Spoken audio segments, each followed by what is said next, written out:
Si se ponen de pie, por favor, busquemos en el libro de Números, el capítulo 4, para leer de manera alternada los versículos del 1 al 19.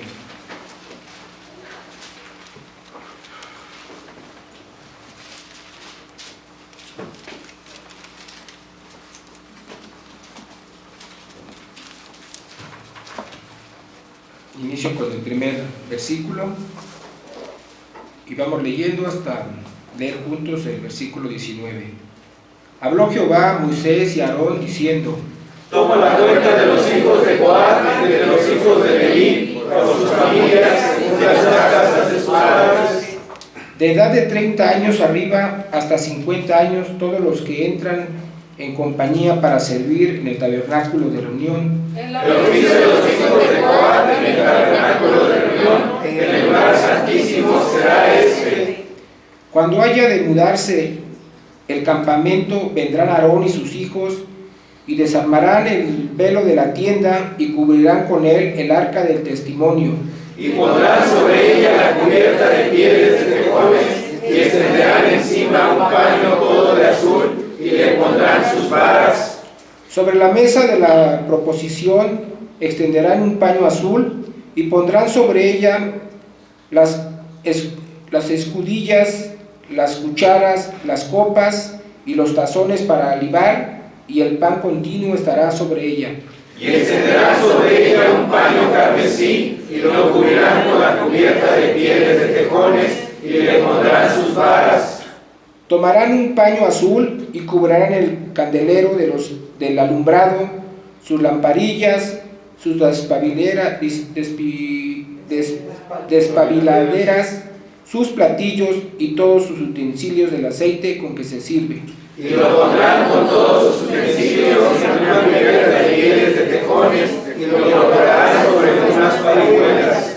Sobre el altar de oro extenderán un paño azul y lo cubrirán con la cubierta de pieles de tejones y le pondrán sus varas. Y tomarán todos los utensilios de servicio que hacen uso en el santuario y los pondrán en un paño azul y los cubrirán con una cubierta de pieles de tejones y los colocarán sobre unas parihuelas.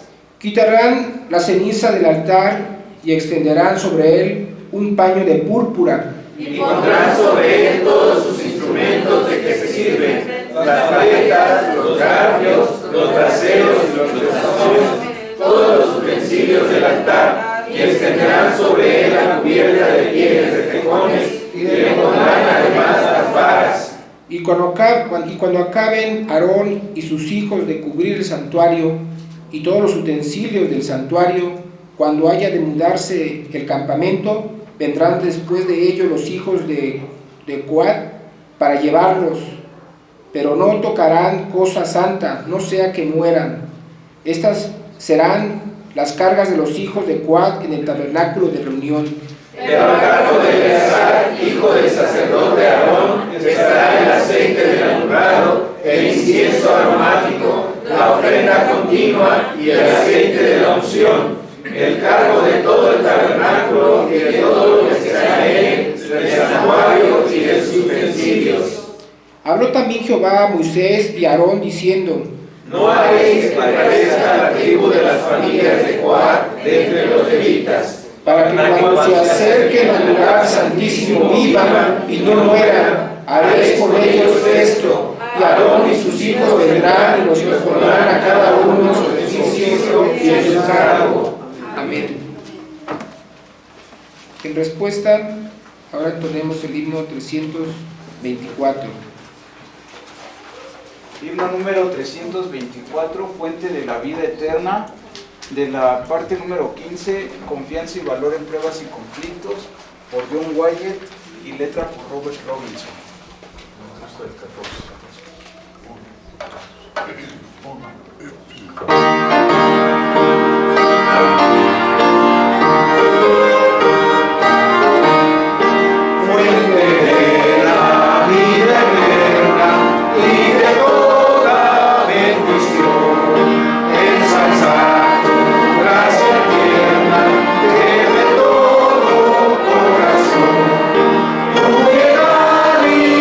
Inagotable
atentos para escuchar ahora el mensaje de este día. El oficio promueve el orden. Doy lugar a nuestro pastor. Abramos una vez más las Escrituras, hermanos, y vamos a leer en el libro de Josué, capítulo 1. Josué, capítulo 1, vamos a leer. Es un capítulo que hemos estado leyendo. Este es el tercer domingo que leemos este capítulo. No lo vamos a leer todo, vamos a leer la última parte, versículos 10 al 18. Vamos a leer alternadamente, dice la palabra del Señor. Y Josué mandó a los oficiales del pueblo diciendo: Pasad por el medio del campamento y mandad al pueblo diciendo: preparaos comida, porque dentro de 3 días pasaréis el Jordán para entrar a poseer la tierra que Jehová vuestro Dios os da en posesión. También habló Josué a los rubenitas y gaditas y a la media tribu de Manasés, diciendo: acordaos de la palabra de Moisés, siervo de Jehová, os mandó diciendo: Jehová vuestro Dios os ha dado reposo y os ha dado esta tierra. Vuestras mujeres, vuestros niños y vuestros ganados quedarán en la tierra que Moisés os ha dado a este lado del Jordán. Mas vosotros, todos los valientes y fuertes, pasaréis armados delante de vuestros hermanos y les ayudaréis. Hasta tanto que Jehová haya dado reposo a nuestros hermanos como a vosotros, y que ellos también posean la tierra que Jehová vuestro Dios les da. Y después volveréis vosotros a la tierra de vuestra herencia, la cual Moisés, siervo de Jehová, os ha dado, a este lado del Jordán, hacia donde nace Sol, y entraréis en posesión de ella. Entonces respondieron a Josué diciendo: nosotros haremos todas las cosas que nos has mandado, e iremos a donde quiera que nos mandes. De la manera que obedecimos a Moisés en todas las cosas, así te obedeceremos a ti. Solamente que Jehová tu Dios esté contigo, como estuvo con Moisés. Cualquiera que fuere rebelde a tu mandamiento y no obedeciere a tus palabras en todas las cosas que mandas, que muera. Solamente que te esfuerces y seas valiente. Amén. Bendito y soberano Señor, gracias por la palabra, Señor, que nos das esta mañana. Te suplicamos, Señor, que tu Espíritu Santo obre en nosotros de tal manera que no solamente sea la lectura, sino también la comprensión de tu voluntad, Señor. Te pedimos, Padre, esta gracia en el nombre de Cristo Jesús. Amén. Amén. Tomamos nuestros lugares, amados hermanos.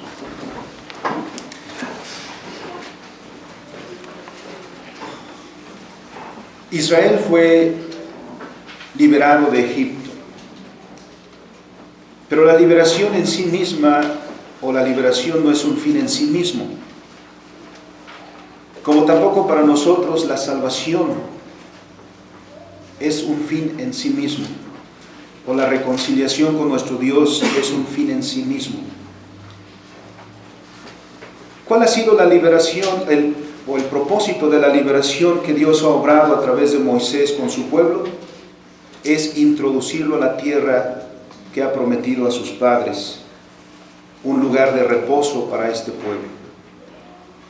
Y por reposo no debemos entender que iban ahí a descansar, en el sentido típico que entendemos, sino que finalmente tendrían una tierra propia, donde vivir como un reino de reyes y sacerdotes, en donde vivir en conformidad con la ley de Dios, en donde desarrollar un estilo de vida propio,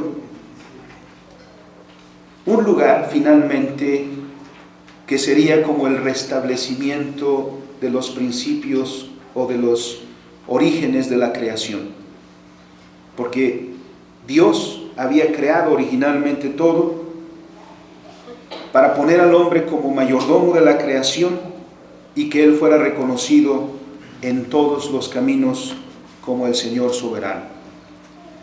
A causa del pecado, el hombre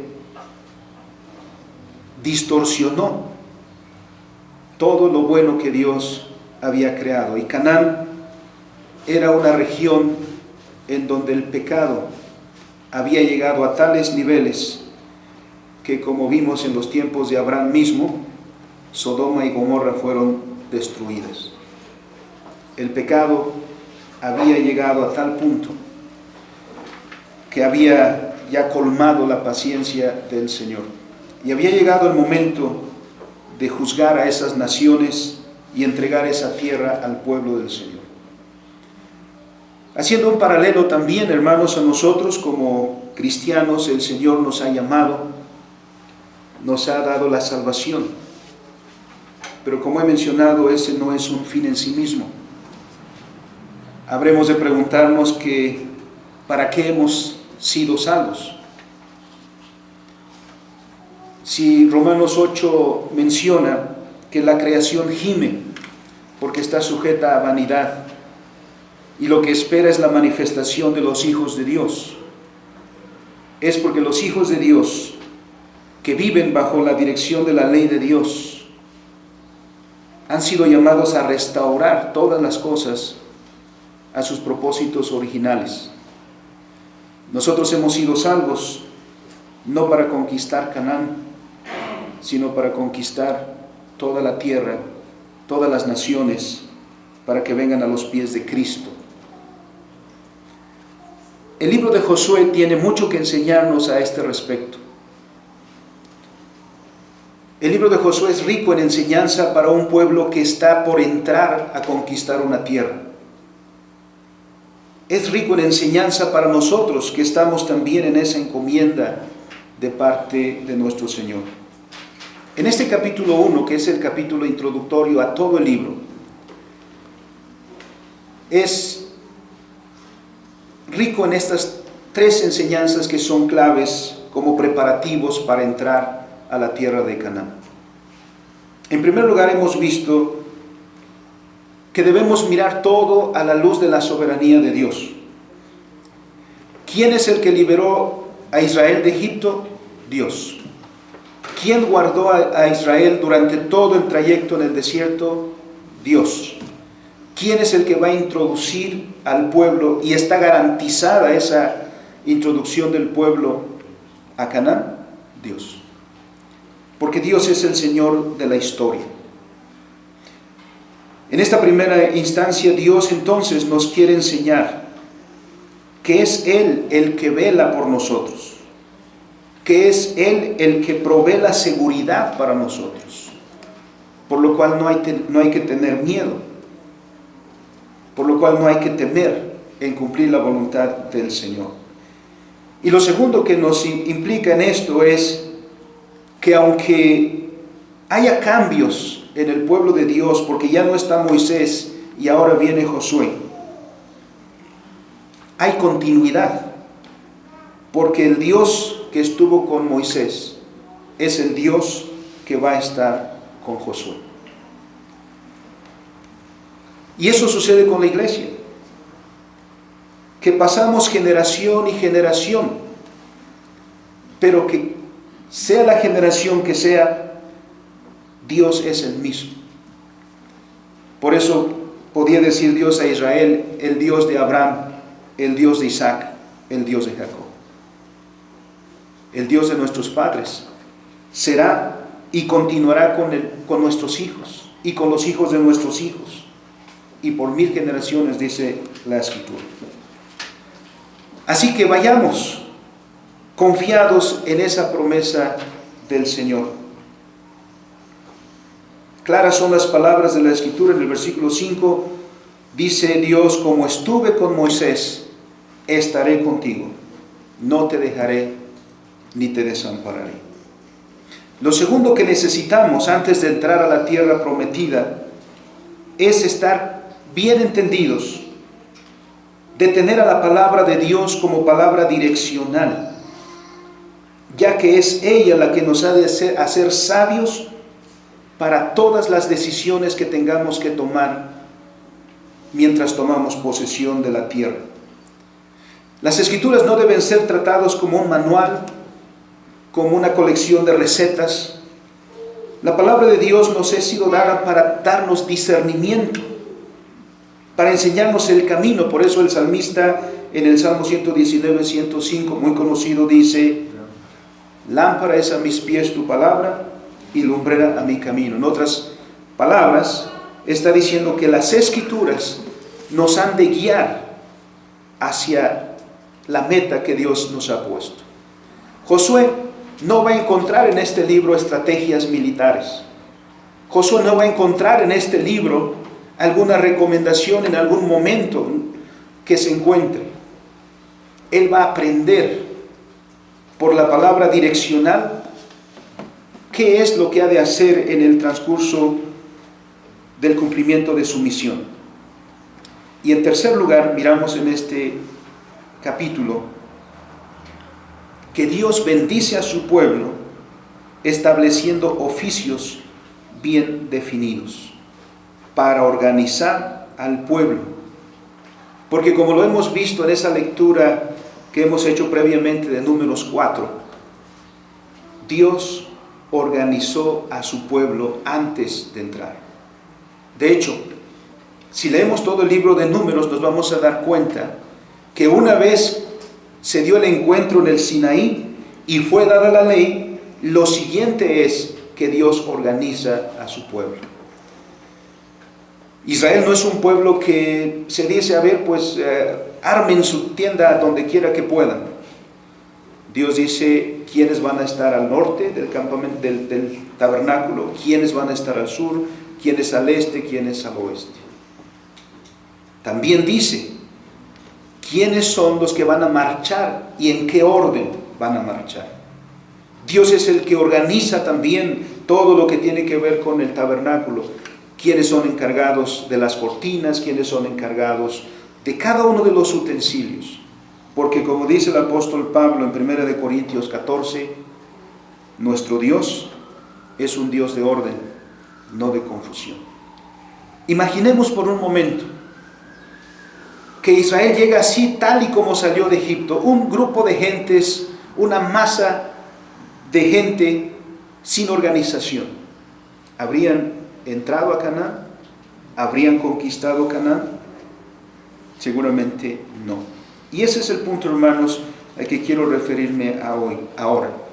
La bendición que es tener oficiales, no solamente eclesiásticos, sino oficiales en todos los ámbitos de la vida, porque estos promueven, o a través de ellos Dios promueve el orden en nuestra vida. Como hemos ya señalado, Dios liberó a su pueblo de Egipto. Para la liberación misma, Dios proporcionó a Israel de alguien que le iba a dirigir. Dios llamó a Moisés cuando Moisés estaba en el desierto en medio de sus labores pastoriles. Durante mucho tiempo Dios preparó a este hombre. Algunos señalando que Dios llamó a Moisés en el desierto mientras él cuidaba sus ovejas, les gusta señalar que Dios improvisa, como si Dios fuera alguien que hace las cosas así. Otros señalan, por ejemplo, cuando el Señor llamó a los apóstoles, parecería que el escenario es algo como este, en donde en un momento el Señor Jesucristo dice, a ver, tú y tú. Parece que fueran señalamientos al azar. Dios nunca hace eso.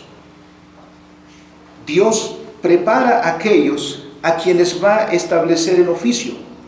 Y a Moisés lo hizo y lo preparó durante mucho tiempo. Dios estuvo preparando a Moisés 40 años antes, no, más bien 80 años antes de este encuentro en Éxodo 3. 40 años Moisés vivió en Egipto y no vivió en cualquier lugar. Estuvo familiarizado con la corte de Faraón, conoció a la familia gobernante, fue parte de ella, porque fue adoptado por la hija del Faraón. Todos estos acontecimientos, aunque parecen en el momento que no tienen ninguna importancia, Dios está usando cada uno de estos elementos para la tarea que va a venir después. No se necesitaba nadie menor para ser el legislador, como conocen los israelitas a Moisés, el que da la ley a Israel. 40 años después, el Señor lo preparó, 40 años en el desierto, en conocer todo aquel ámbito, todo aquel escenario donde después Moisés estaría dirigiendo al pueblo de Dios. Esa era una preparación exhaustiva. Cuando estuvo listo, el Señor llamó a Moisés y le dijo: tú vas a ir y vas a liberar a mi pueblo. Así, el Señor entonces nos bendice dándonos un liderazgo para enseñarnos lo que debemos hacer como pueblo del Señor. En este episodio que señalamos también, vemos cómo Dios organiza a su pueblo. Dios dirige a su pueblo a través de aquellos que llama como oficiales en los diferentes ámbitos de la vida. Porque sin orden y sin liderazgo no hay éxito.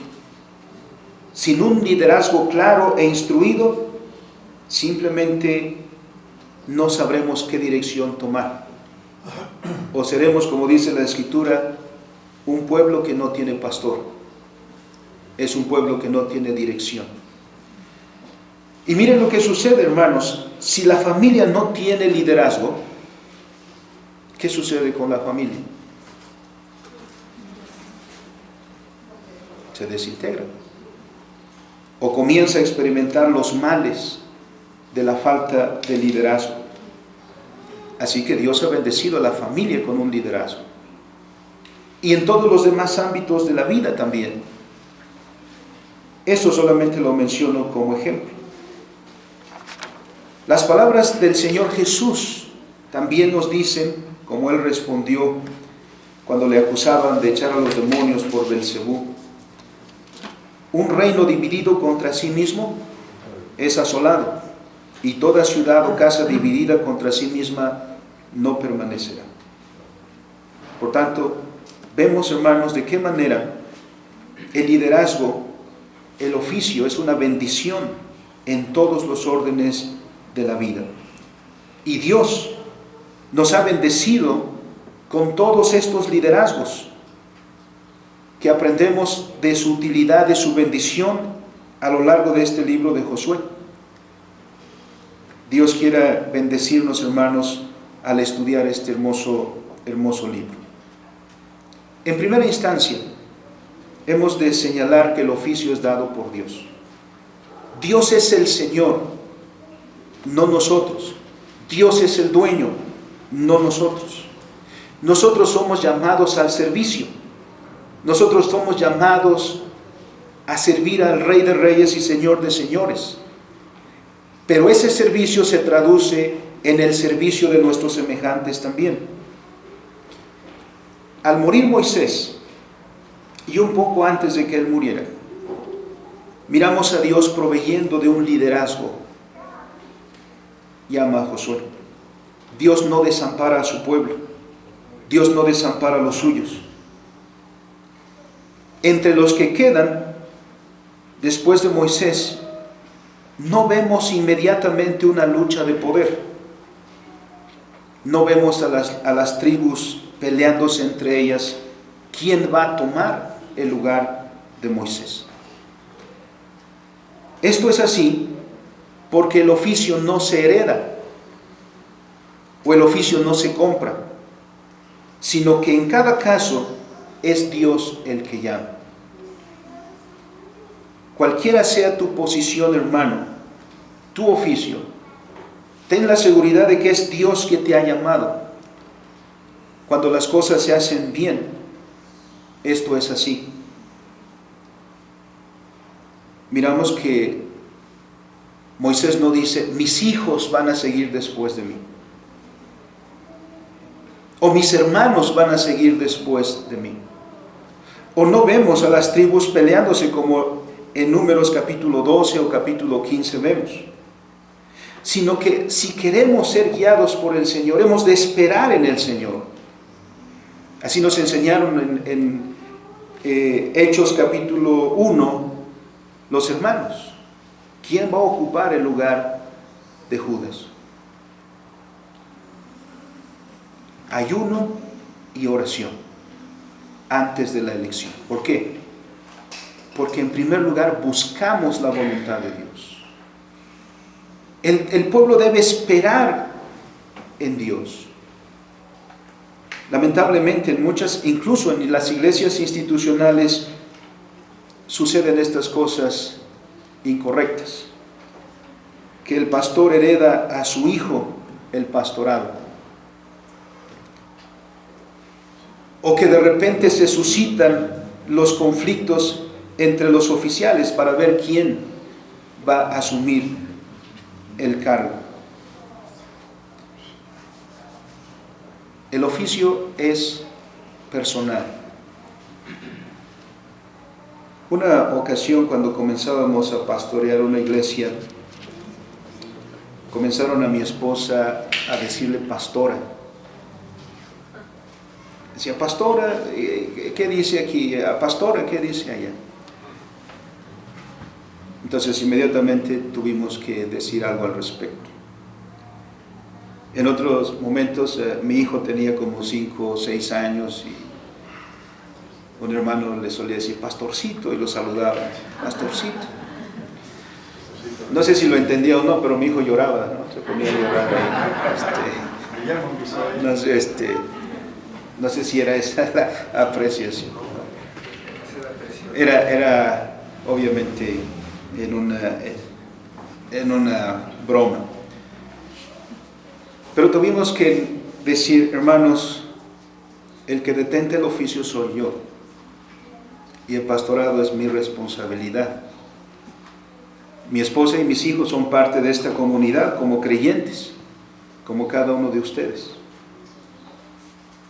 Pero no, las decisiones de la iglesia no se toman en la familia, a la que en ocasiones también le llaman familia pastoral.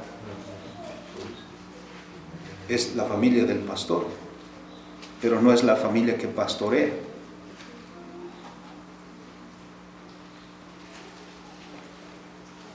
En otra ocasión, una hermana muy preocupada me preguntaba, ella era esposa de pastor, y en ese tiempo su esposo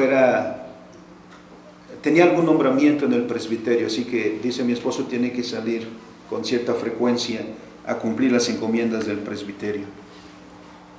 En una de esas ocasiones, todo el mundo estaba para el culto, el pastor tuvo que salir y estaba el consistorio, y la cosa es que todos los ancianos estaban sentados en el presbiterio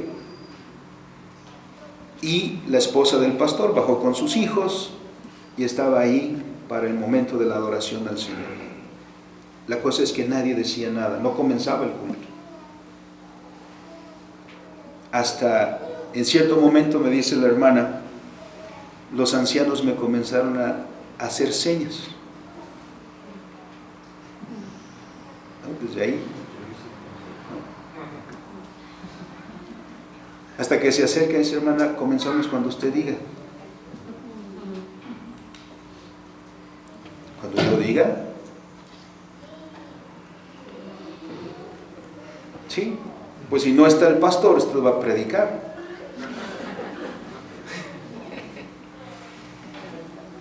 Perdemos de vista lo que es el oficio. Pero yo nunca he visto que si alguien va a buscar al doctor y el doctor no está, le dice a su esposa, pues entonces recéteme usted. ¿No? Porque es cuestión de oficio. Porque el que detente el oficio lo hace porque tiene conocimiento al respecto. A lo mejor la esposa del médico aprende a poner inyecciones. Pues sí, pero de eso a dar una receta con antibióticos, pues es otra cosa.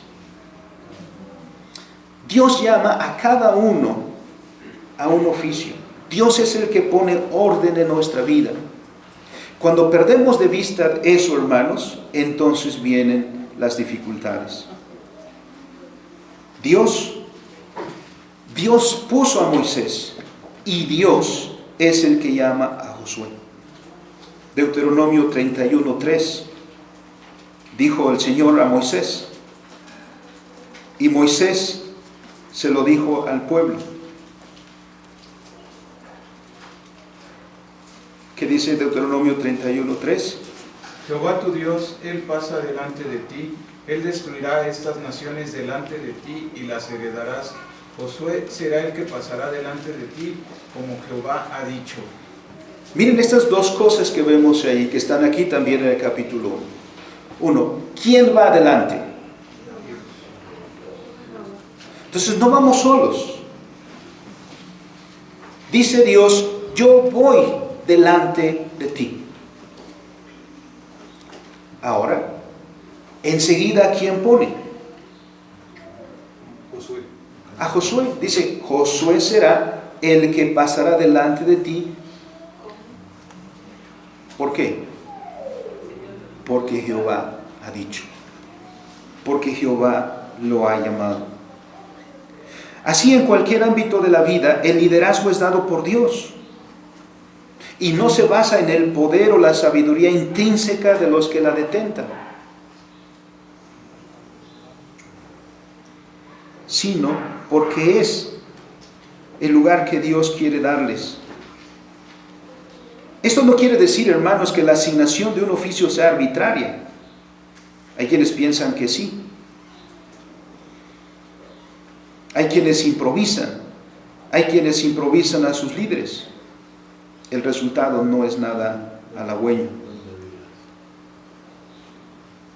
Se descuida grandemente aquello que dice la Escritura en 1 de Timoteo capítulo 1, versículo 6. Al recomendar el apóstol Pablo la elección de oficiales, particularmente ancianos, dice el apóstol que deben ser personas idóneas y no neófitas.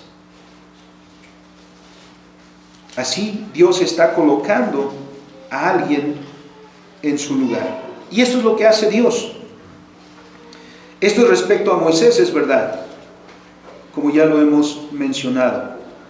Pero también después de Moisés, Dios estableció jueces en su pueblo bajo el consejo de Jetro.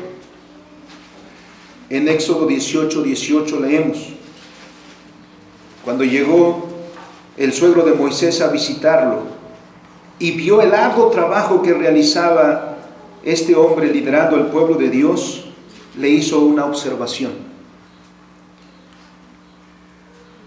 Le dijo que si seguía trabajando a ese ritmo,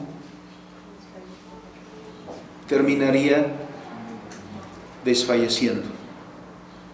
Así que dice, te voy a dar un consejo, ¿no? Porque el versículo 18 dice, desfallecerás del todo tú y también todo ese pueblo que está contigo.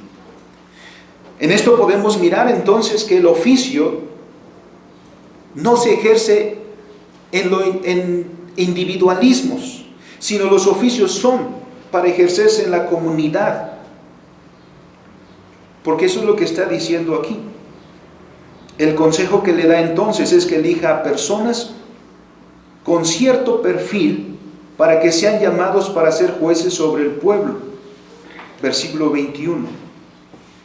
¿Quiénes son aquellos a quienes ha de encomendar la tarea de cogobernar al pueblo de Dios? Varones de virtud, varones temerosos de Dios, varones íntegros, varones de verdad, varones que aborrezcan la avaricia. Porque ¿qué es lo que pervierte el oficio?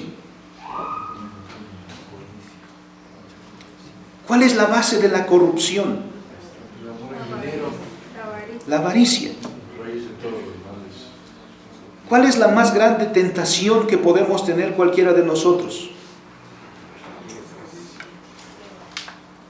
La van a encontrar en su oficio, en el ejercicio de autoridad que tienen. Porque la más grande tentación es que dejemos de ejercer el oficio por las razones que Dios lo ha puesto y comencemos a ejercerlo por avaricia. porque entonces ni es servicio a Dios, ni es servicio a tu hermano, sino se convierte únicamente en servicio a ti mismo. Ese es el gran mal de la sociedad. Que donde quiera que vemos oficiales que no son íntegros, que son avariciosos,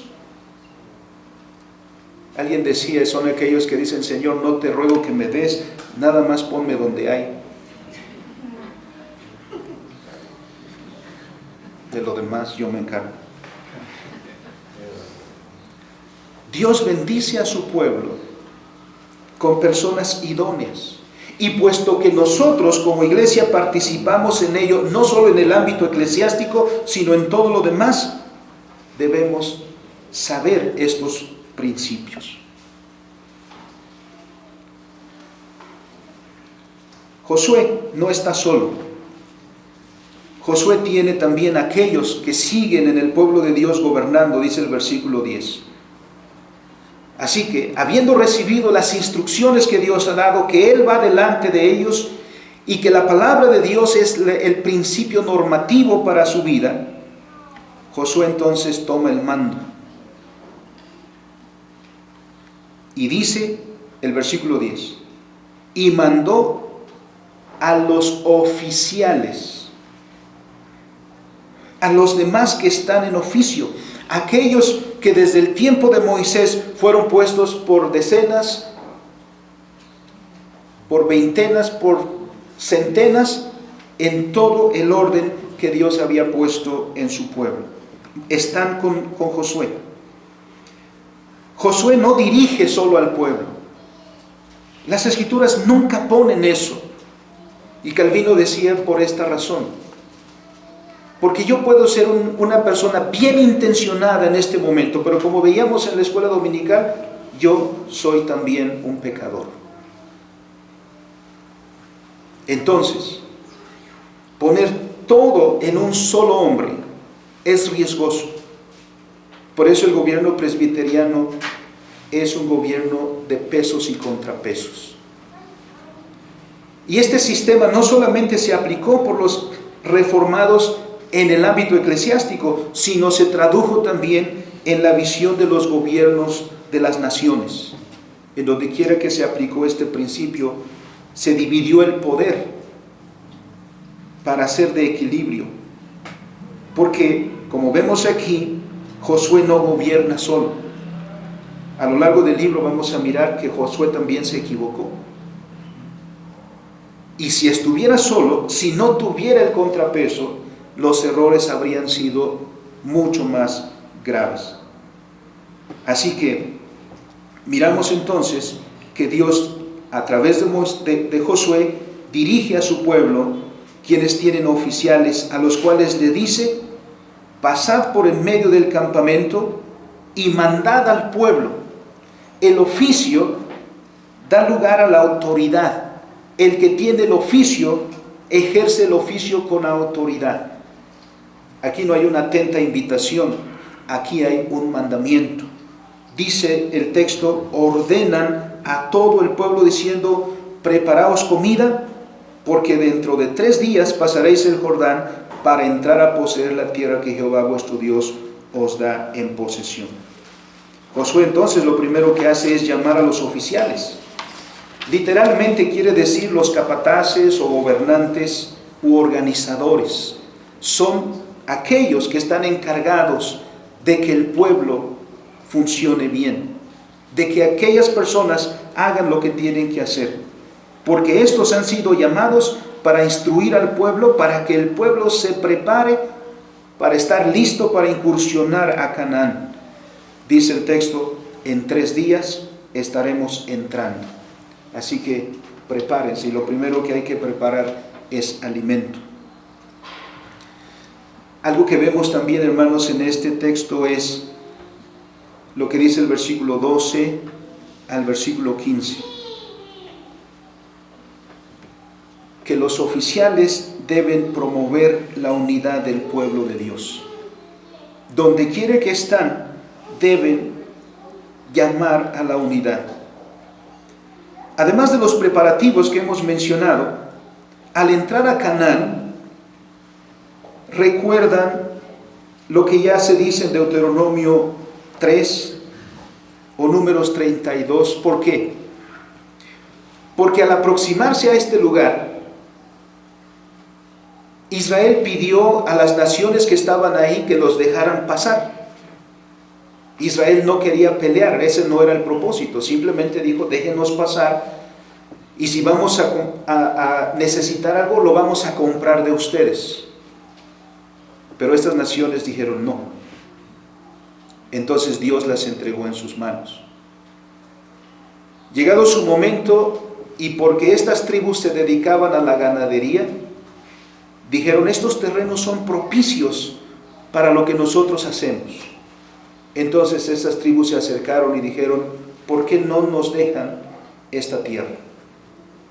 Y las 3 tribus que están ahí, la tribu de Rubén, la tribu de Gad y la media tribu de Manasés, ellos ya tenían terreno, ya tenían territorio donde iban a establecerse.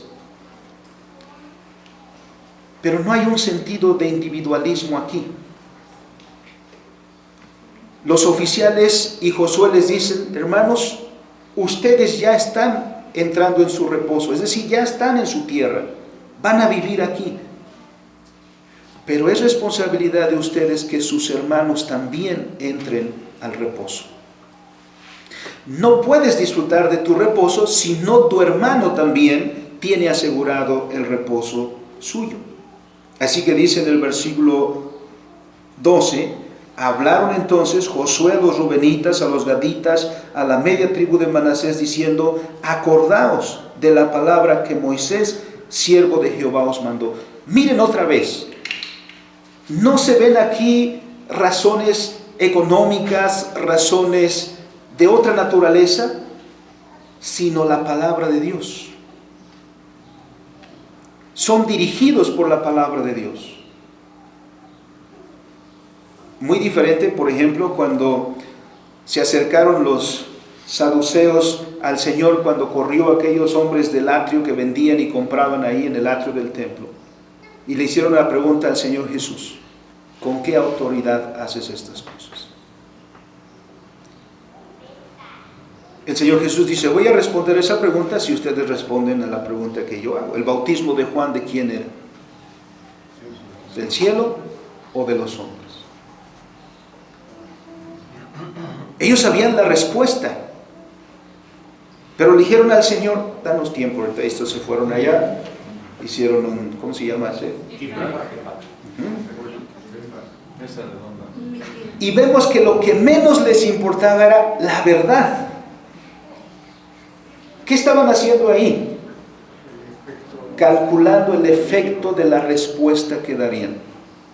Así es como debe actuar un oficial.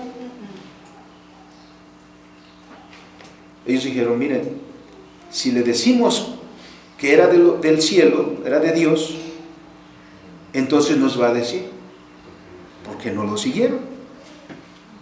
Y si le decimos que era de los hombres, vamos a echarnos encima al pueblo. Así que ninguna cosa ni otra nos conviene.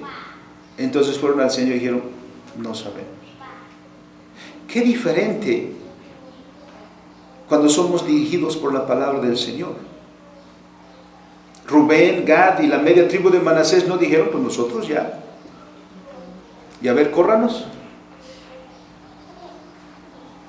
Si ellos no tienen, pues que se las arreglen. No, ellos dijeron, Dios dijo.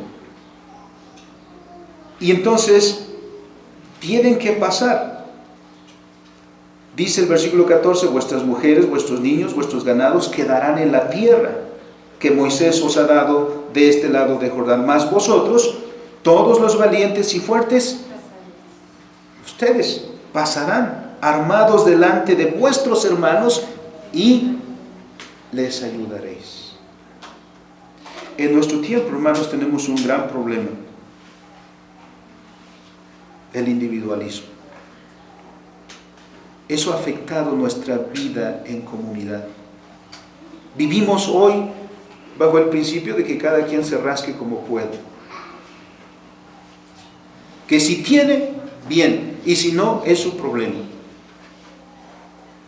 Hemos perdido el sentido de que la necesidad de mi hermano es mía, como el gozo de mi hermano es mío también. ¿No dice la Escritura?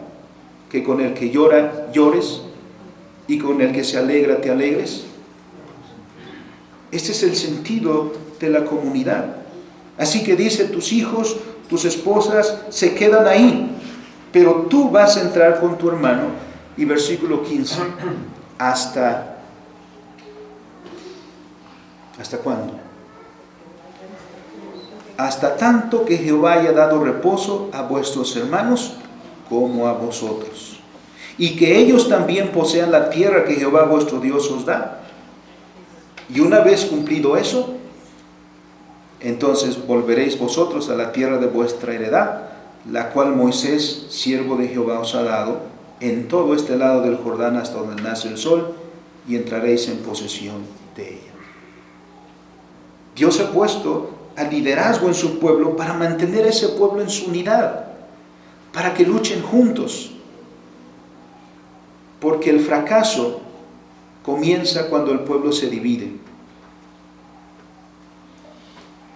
Este es el gran problema. Israel no habría conquistado la tierra, porque no se trata de ir y poseerla, de ir y simplemente plantar la tienda. Está habitada. Hay naciones, hay gente que vive ahí, como veremos después con Jericó. Pero tú vas a conquistar porque Dios va contigo y Dios va a luchar por ti y Dios es el que te va a entregar esa tierra en tus manos.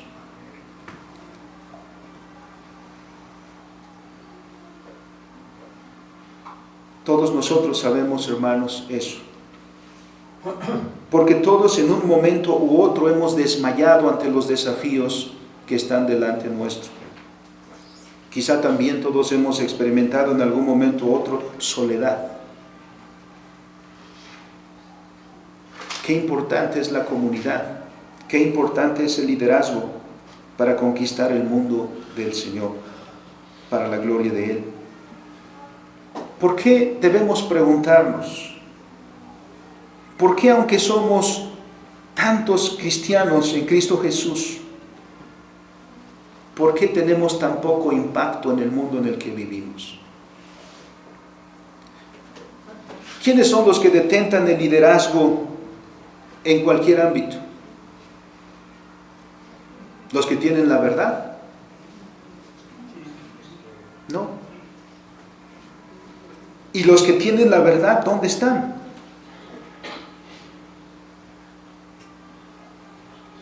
A veces parecemos contagiados por aquellos 10 espías que dijeron, sí, la tierra es muy rica, la tierra es muy productiva, la tierra es hermosa, pero está habitada por gigantes, sus ciudades son enormes, amuralladas, están armados.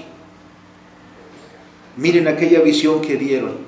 Cuando se compararon con ellos, dijeron, nosotros, en comparación con ellos, ¿se acuerdan la expresión? Somos como langostas ante ellos.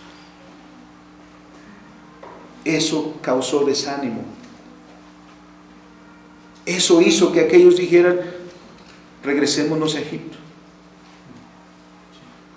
Y que muramos en Egipto. A lo mejor si es la vida dura, somos esclavos, pero tenemos carne, ajos y cebollas. Como aquel otro hombre que vendió su primogenitura por un plato de lentejas. Para seguir adelante, para que el pueblo de Dios siga adelante en la conquista, el liderazgo que Dios le provee es importante. Y por lo tanto los oficiales deben asumir su responsabilidad para garantizar que el pueblo de Dios llegue a su reposo.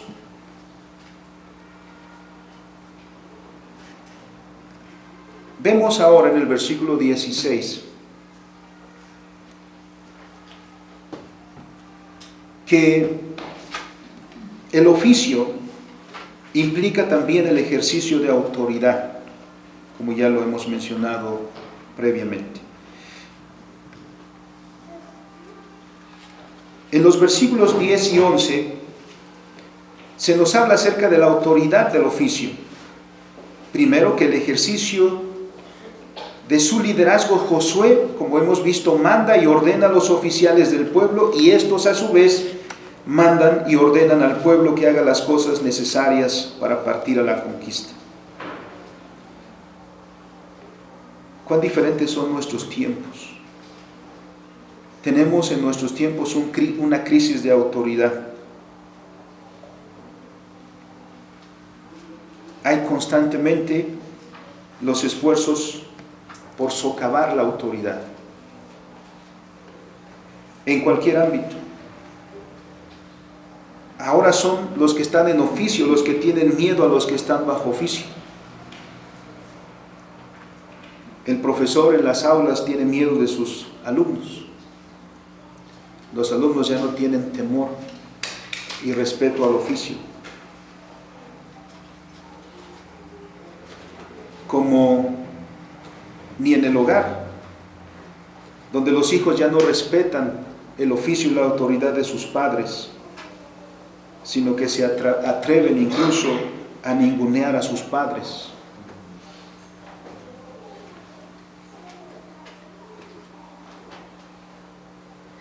Aquí, para que Israel entre a la tierra y conquiste la tierra, aquellos que tienen el oficio han de ejercerlo con autoridad, como vemos en estos pasajes. Porque el oficio cumple un propósito directivo.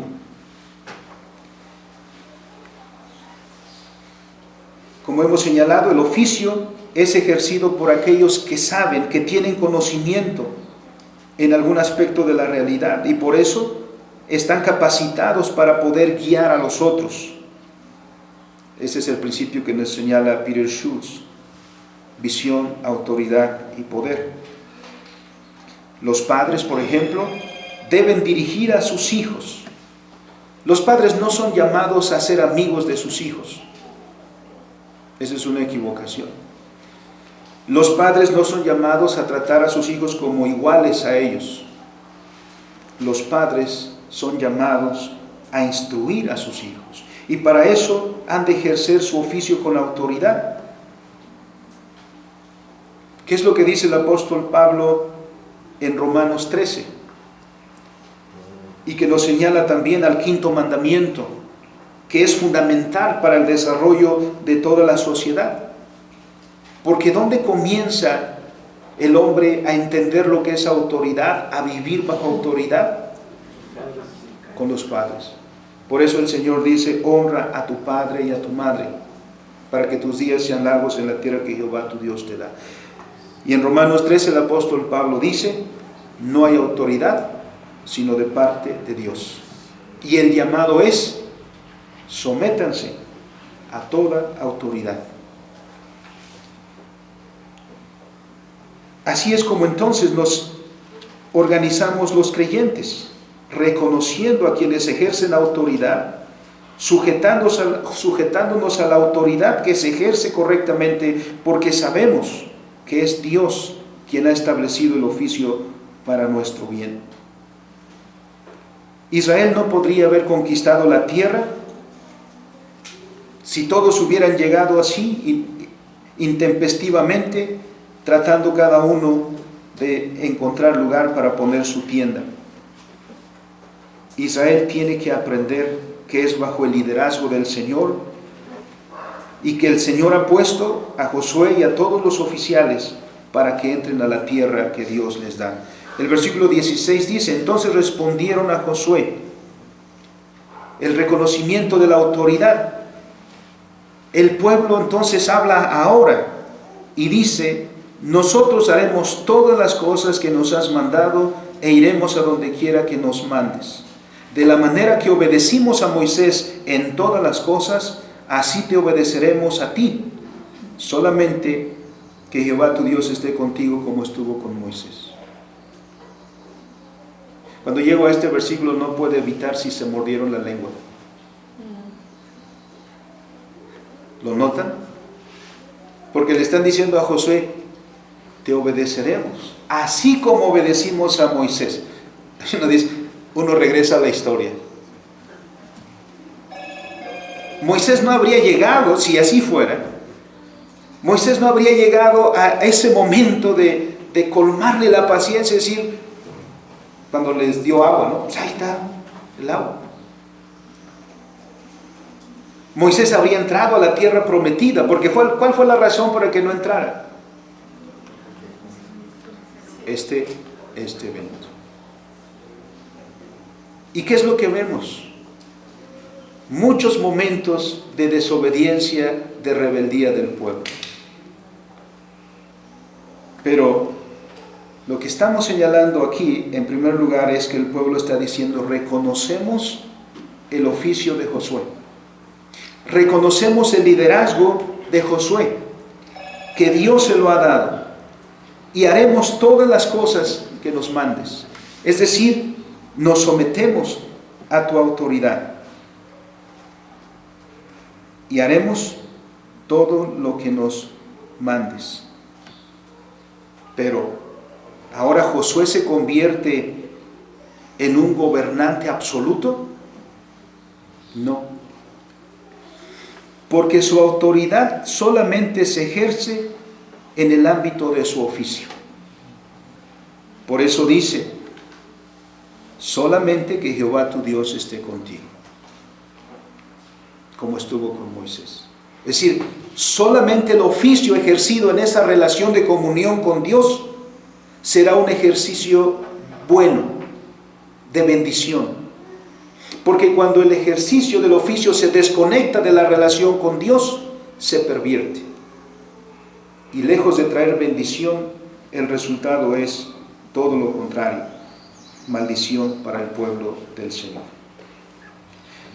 En todo esto entonces son tres cosas, hermanos, que el pueblo tiene que tener presentes para tomar posesión de la tierra, como hemos dicho.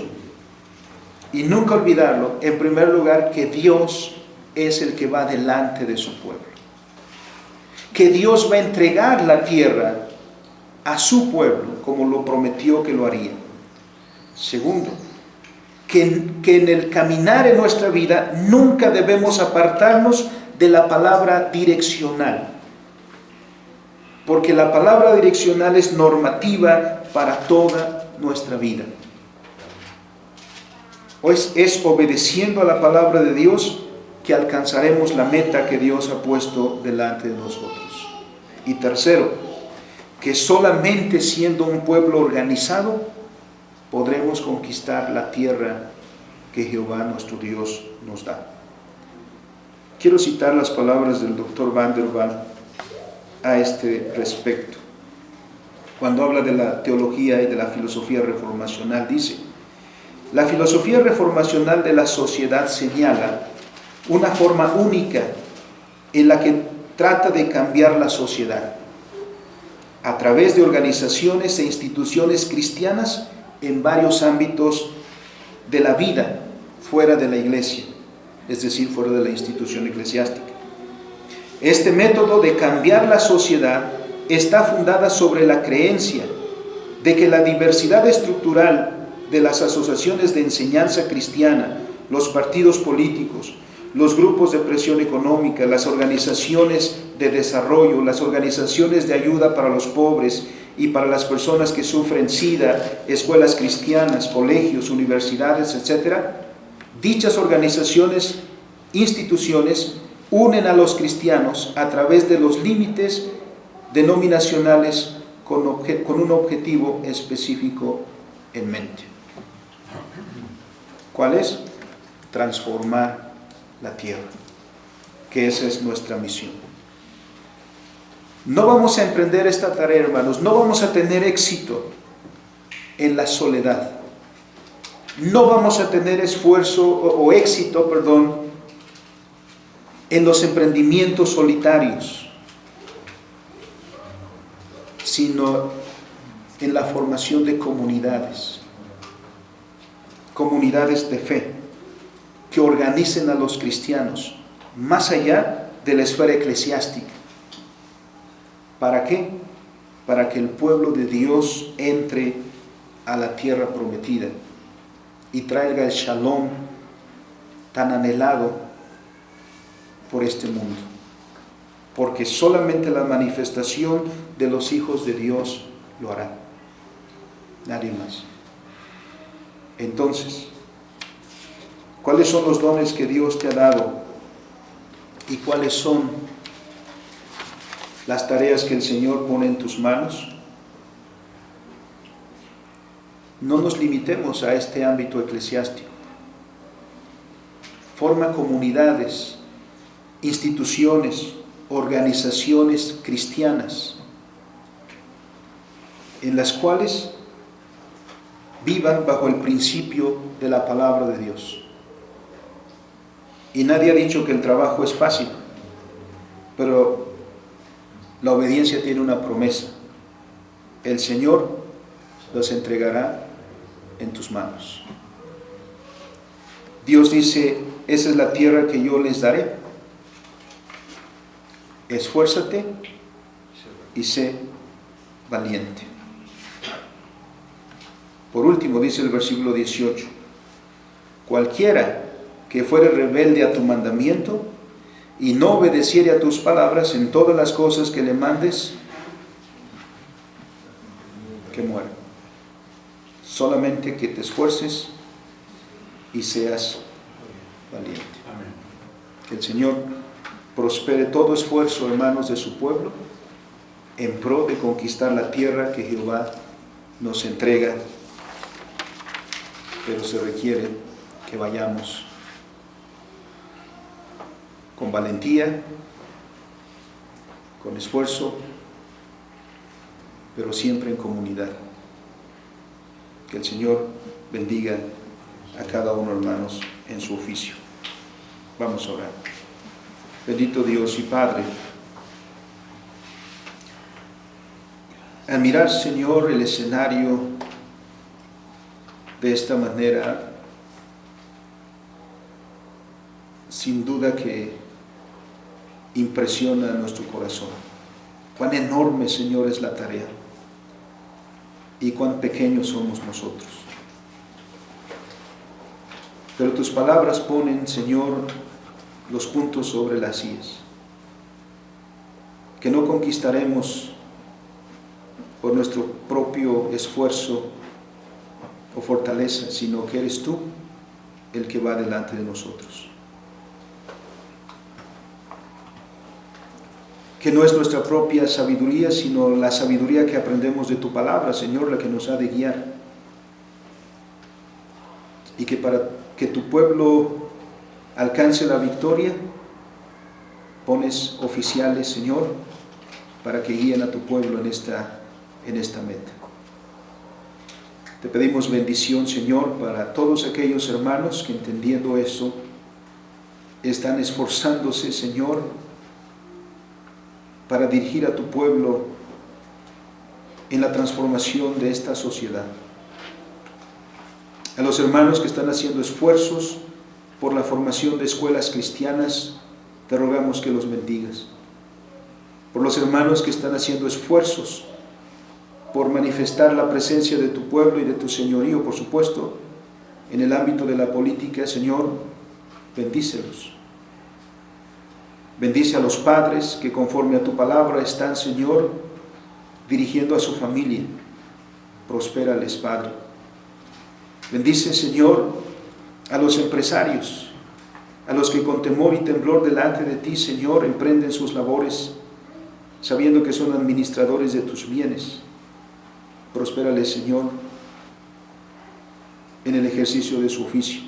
Y así, Padre, la lista es enorme de las tareas que nos das, de los oficios y de las responsabilidades que pones sobre nuestros hombros.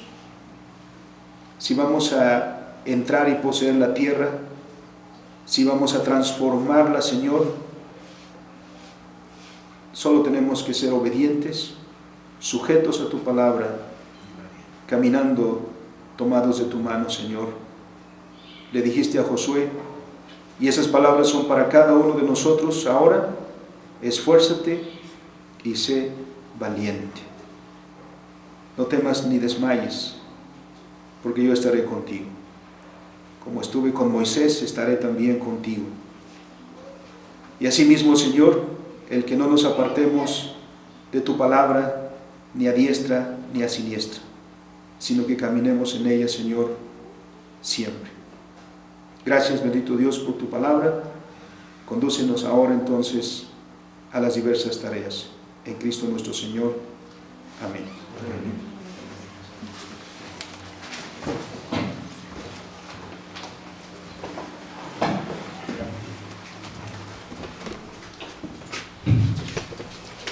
Gracias a Dios por su palabra. Tenga la bondad de ponerse en pie para responder. Primeramente con un himno 229. Himno 229, pueblo cristiano, tu misión realiza. De la 10ª parte del himnario, la iglesia, su misión y servicio, compuesta por J. Watt y traducida por el hermano Vicente Mendoza.